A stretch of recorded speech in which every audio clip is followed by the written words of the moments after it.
তো hello everyone, welcome to my channel. সবাইকে স্বাগতম।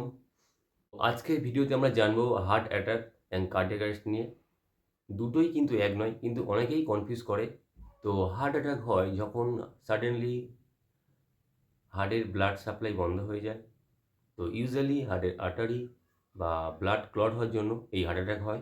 এই সময় কি হয়, হার্ট কাজ করে কিন্তু ব্লাড সাপ্লাই বন্ধ হয়ে যায়, যার ফলে হার্ট অ্যাটাক চলে আসে মানুষের। তো এবার জানবো এই সিমটমগুলো কী কী হতে পারে। বুকে প্রচণ্ড চেস্ট পেইন বা প্রেশার লাগতে পারে। হাতের কনুই থেকে শুরু করে এইগুলো প্রচণ্ড ব্যথা হতে পারে। শর্টনেস ব্রিথ মানে শ্বাস নিতে সমস্যা হতে পারে। মানে সোয়েটিং বা শরীর ঘেমে যেতে পারে। দুর্বল বা অসুস্থ লাগতে পারে। এরকম সিমটম যখন দেখা দেবে তখন হার্ট অ্যাটাক হওয়ার একটা সম্ভাবনা থেকেই যায়। তো হার্ট অ্যাটাকের সময় বেশিরভাগ মানুষ মানে কনশাস থাকে, কিন্তু বুকে ব্যথা বা চাপ অনুভূতি করে। কার্ডিয়াক অ্যারেস্টের ক্ষেত্রে ব্যাপারটা পুরো আলাদা। তো কার্ডিয়াক অ্যারেস্ট হলো সাডেন হার্টের ইলেকট্রিক্যাল প্রবলেম, যার জন্য হঠাৎ করে হার্ট কাজ করা বন্ধ করে দেয়, যার ফলে পেশেন্ট আনকনসিয়াসনেস হয়ে পড়ে। হার্ট পুরোপুরিভাবে স্টপ হয়ে যায়, মানে কাজ করে না। তো কীভাবে এটা বুঝবো, তার জন্য দেখতে হবে suddenly collapse, no pulse, no breathing or gasping এবং আনকনসিয়াসনেস। তো এইগুলো কার্ডিয়াক অ্যারেস্টের ক্ষেত্রে হয়। কার্ডিয়াক অ্যারেস্ট হলে কীভাবে বুঝবো? কার্ডিয়াক অ্যারেস্ট হলে পেশেন্ট হঠাৎ পড়ে যায়, আনকনসিয়াসনেস হয়ে যায়।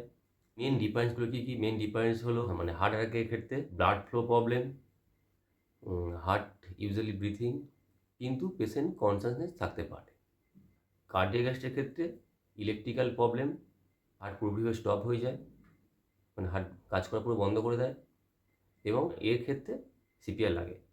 তো আমাদের কী করা উচিত এরকম যদি কোনো রকম সিমটম হয়ে যায় কোনো পেশেন্টকে বা কখনো আমরা দেখে থাকি?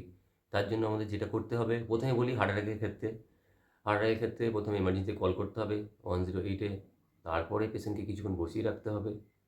যদি কোনো টাইট ড্রেস কিছু পরে থাকে, পেশেন্টকে সেটাকে লুজ করতে হবে, বা যদি প্রয়োজন পড়ে খুলে দিতে হবে।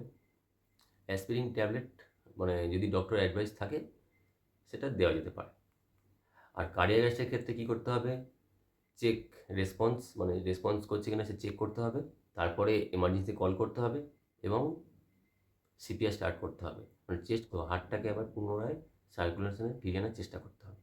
হার্ট অ্যাটাক মানে হার্ট ব্লক, আর কার্ডিয়াক অ্যারেস্ট মানে heart stop.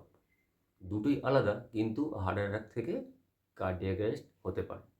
Thanks for watching. ধন্যবাদ।